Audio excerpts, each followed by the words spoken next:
Un momento, tenemos un mensaje del coautor de este contenido.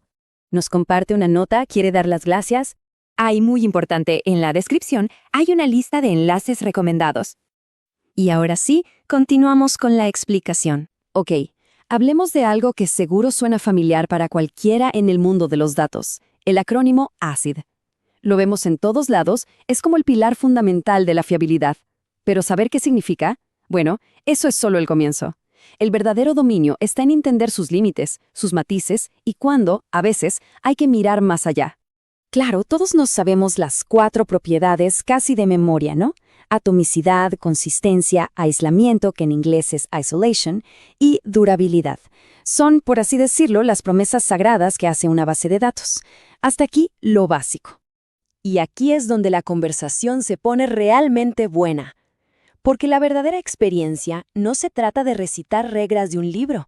Se trata de saber cuándo aplicarlas y, más importante aún, por qué a veces es mejor no hacerlo. ¿De verdad es ACID la única herramienta en nuestra caja? Porque seamos sinceros, esas garantías tan potentes no son gratis. Nada lo es. Vienen con un costo, un precio que pagamos en rendimiento, en complejidad y sobre todo en escalabilidad. La perfección, al parecer, tiene una etiqueta de precio bastante alta. Y esto nos trae a la gran pelea del siglo en la arquitectura de datos. Por un lado tenemos la filosofía ACID, donde la consistencia es la ley. Pensemos en una transferencia bancaria. Ahí no hay margen de error. Pero en la otra esquina está Bayes, que dice, mira, a veces es más importante estar disponible. En una red social, que un me gusta tarde un segundo en aparecer no es el fin del mundo, pero que la página no cargue, eso sí es un problema. Entonces, ¿cuándo es inteligente relajar un poco estas garantías? Bueno, veamos ejemplos del mundo real. Para registrar logs de un sistema, hacer una transacción ACID por cada línea sería un suicidio de rendimiento. Es mucho más eficiente agruparlos. O imaginen un contador de visitas en un sitio que se vuelve viral. Si intentamos actualizarlo con cada clic de forma transaccional, la base de datos simplemente colapsaría. Y ni hablar de los sistemas analíticos, donde lo importante es cargar y leer terabytes de datos lo más rápido posible. Ahora vamos a hacerle zoom a una sola letra, la I de isolation o aislamiento. Generalmente pensamos en esto como un interruptor, o está prendido o está apagado. Pero la realidad es mucho más interesante. Es más como un dial, una perilla que podemos girar para ajustar el nivel. Esta cita de Martin Kleppmann lo resume a la perfección. El nivel más estricto de aislamiento, el que nos da la garantía total de que todo ocurre en orden, es tan costoso en términos de rendimiento que en la práctica casi no se usa. Esto obligó a la industria a ser creativa y a desarrollar alternativas más pragmáticas. Y aquí está ese dial del que estábamos hablando. Abajo del todo tenemos serializable, la máxima protección, la fortaleza impenetrable, pero también la más lenta. A medida que subimos en la tabla, por ejemplo a read committed, que es el nivel por defecto en muchas bases de datos, empezamos a permitir ciertas anomalías. ¿A cambio de qué? De mucho mejor rendimiento. Cada nivel es una decisión de diseño, un balance consciente entre la consistencia y la velocidad. Ok, la pregunta que surge es, ¿cómo es posible? ¿Cuál es el truco para que múltiples transacciones puedan leer y escribir al mismo tiempo con estas garantías, sin que todo se detenga esperando a que los demás terminen? La respuesta es una pieza de ingeniería absolutamente brillante llamada MVCC. En vez de que una actualización borre y reescriba los datos, la base de datos crea una nueva versión de esa fila. De esta forma, una transacción que empezó antes del cambio sigue viendo la versión antigua, como si tuviera una foto del pasado, mientras las transacciones nuevas ya ven la versión actualizada. Y como todo en esta vida, es una concesión. El beneficio es gigantesco.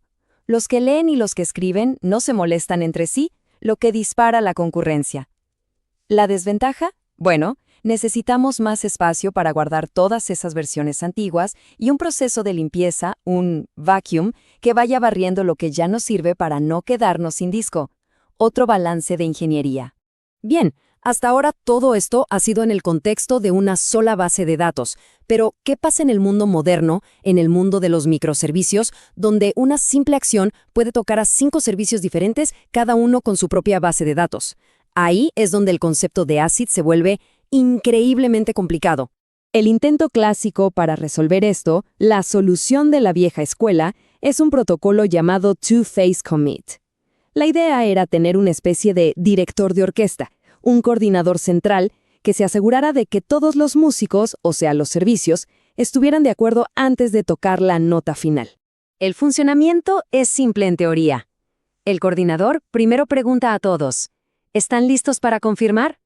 Si todos responden que sí, entonces da la orden final, confirmen. Pero si uno solo falla o dice que no, el coordinador grita, ¡olviden todo! ¡Cancelen! El problema es que este sistema es peligrosamente frágil.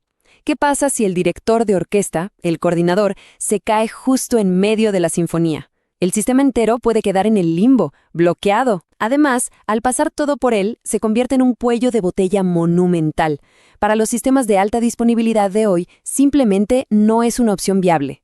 Es precisamente por esa fragilidad que la industria evolucionó hacia una alternativa mucho más resiliente, una diseñada para el caos del mundo real distribuido, el patrón Saga. Aquí la filosofía cambia. En lugar de una gran transacción atómica y coordinada, una saga es una secuencia de transacciones locales e independientes. El servicio de pedidos crea el pedido y, si lo logra, le avisa al servicio de pagos. Si el pago falla, el servicio de pagos le avisa de vuelta al de pedidos que ejecute una transacción de compensación, como puede ser cancelar el pedido. No es ACID puro, es consistencia eventual, pero es increíblemente robusto. Y así, después de este recorrido, ¿cuál es la gran conclusión? Es un cambio de perspectiva. Se trata de dejar de ver a ACID como una regla inflexible, tallada en piedra, y empezar a verlo como lo que es, una herramienta muy poderosa en nuestra caja de herramientas. Esta cita de Jim Gray, uno de los pioneros en este campo, nos recuerda el propósito original de todo esto. Las transacciones no se inventaron para ser un dogma, se crearon para hacerle la vida más fácil a quien desarrolla, dándole un modelo confiable sobre el cual construir. Y ese es el punto final. Entender a ACID a este nivel significa que ya no es una simple característica en una lista de productos. Ya no se trata de elegir una base de datos porque dice «cumple con ACID». Se trata de entender el espectro de decisiones y concesiones que hay detrás de ese acrónimo. Al final del día, cada decisión que tomamos sobre consistencia, aislamiento o disponibilidad es un pacto. Un pacto que hacemos con la integridad de los datos y, por lo tanto, un pacto con la confianza que la gente deposita en los sistemas que construimos. Y entender las implicaciones de ese pacto, eso es lo que realmente significa dominar ACID. ¿Quieren seguir la conversación? Aquí les muestro cómo se puede participar. Y ahora que terminamos, la pregunta es, ¿qué sigue? Vamos a verlo. Son 3 pasos bien sencillos para sumarse a esta comunidad. Lo primero, suscribirse. Así no se pierden nada de lo que viene. Segundo, la interacción. La opinión de todos es súper valiosa para nosotros. Un me gusta o no me gusta nos dice muchísimo sobre qué funciona. Y la crítica constructiva es clave. Así es como mejoramos, todos juntos. Y tercero, dense una vuelta por la descripción para encontrar más detalles. Ahí hay enlaces y recursos muy buenos recomendados por el coautor. Ahora la decisión es suya. ¿Cuál será el primer paso?